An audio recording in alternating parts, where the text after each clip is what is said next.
દેવલદેવ કીધેલું મારામાં જે શંકા પડશે તેથી હું તમારી નહીં હોય. અને વાણી એવો પુરાવો આપે છે કે શંકા પડે ને અવળો હોઈજો દેવલદેવ ના બધું ઘણું બધું છે. એટલે દેવલદેવ ગયા અને પછી દેવાય પંડિત દેવલદેવને ગોતવા માટે નીકળે છે. 750 સેવક ભેગા છે. જુનાગઢની બાજુમાં મજેવડીના પાથરમાં બાપુ ધરો લઈને નીકળ્યા, રથ લઈને નીકળ્યા અને રથનો ધરો ભાંગ્યો. અને સેવકોએ કીધું કે આ ગામ કયું છે કે મજેવડી, કે જાઓ ત્યાં કોક લુવા રહેશે અને આ ધરો હટાય. સેવકો ધરો લઈને ગયા, ત્યાં દેવ તણખીની બાપુ કોડે લુવા. એટલે કીધું કે અમારે ધરો ભાંગી ગયો અને હાથી ગયો. દેવ તણખી ના પાડે કે ભાઈ આજે 11 નો હપ્તો છે, આજે કોડ માંડું નહીં. એ કે પણ દેવાય પંડિત અમારા ગુરુ છે, 750 સેવક ભેગા છે. એ કે વાત બધી બરોબર, પણ તમારા ગુરુ આવીને જો ઘણ ઉપાડે તો એ કે હાથ ઉપાડે, હું નહીં ઉપાડું.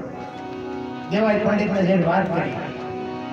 એ આવ્યા એ કે તમે ઘણ ઉપાડશો કે હા? એ ધરો ધખાવા મૂક્યો અને લાલ સોળ કરીને બાપુ એના ઉપર બે ઠેબા મૂકીને કહે છે કે મારો કામ. એ દેવાય પંડિતે એક ગણનો કામ માર્યો એમ વાગી પાતાળમાં. અને તરત જ બાપુ દેવચણકીએ પગ લાંબો કરીને ઘોટી માથે બે ઠેબા રાખી કીધું મારો મારો મારો મારો ન કરાતા નહીં આવે. એ ઘોટી ઉપર પગની ઘોટી ઉપર ધરાને રાખ્યો અને ધરો હાંધ્યો. એ 50 ઘા માર્યા, ધરો હંધાઈ ગયો. પણ દેવાય પંડિતના હાથમાંથી ઘણ પડી ગયો કે આ મહાપુરુષ કોણ છે? દેવાય પંડિત કહે છે કે આપ કોણ છો? એ કે હું તો આ ગામનો લુવા છું, લોટા ટીપું. એ કે પણ આ ઘોટી ઉપર તમે ધરો હાંધ્યો, ઘણના ઘા તમે ખાધા, તમને કાંઈ ન થયું.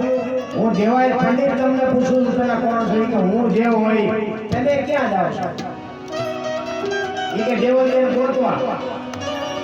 એ કે દેવલદેવ તમને કઈ કીધું હતું? એ કે હા, એને કીધું હતું કે શંકા પડશે તેથી હું તમારી નહીં હોય. તો કે શંકા પડી? તો કે હા.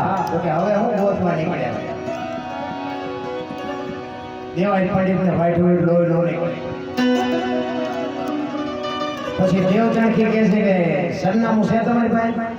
દેવલદેવ ક્યાં છે તમને ખબર છે? એ કે ના. તો કે ક્યાં જાય છે? અને દેવ ચાંખીના ઘરેથી બાપુ દેવલદેવને બહાર કાઢીને કીધું આ રહી દેવલદેવ કેવો સિદ્ધ પુરુષ છે. વિચાર કરજો, દેવાય પંડિતે આજની વાતો કરી તો દેવ ચાંખીએ બાપુ ઘોટી ઉપર ધરો રાખ્યો તો એ પુરુષ કેવો હશે? આપણે આ ધરતી ઉપર તો બાપુ આવા ઇતિહાસ કાંઈ ધરવી પડ્યા છે, પણ કોઈ કાઢતું નથી, કોઈ સાંભળતું નથી, કોઈ ક્યાંથી નથી. એટલા માટે માં ભગવતી ખોડિયાર માનો એક ભેળિયાની ફરમાઈશ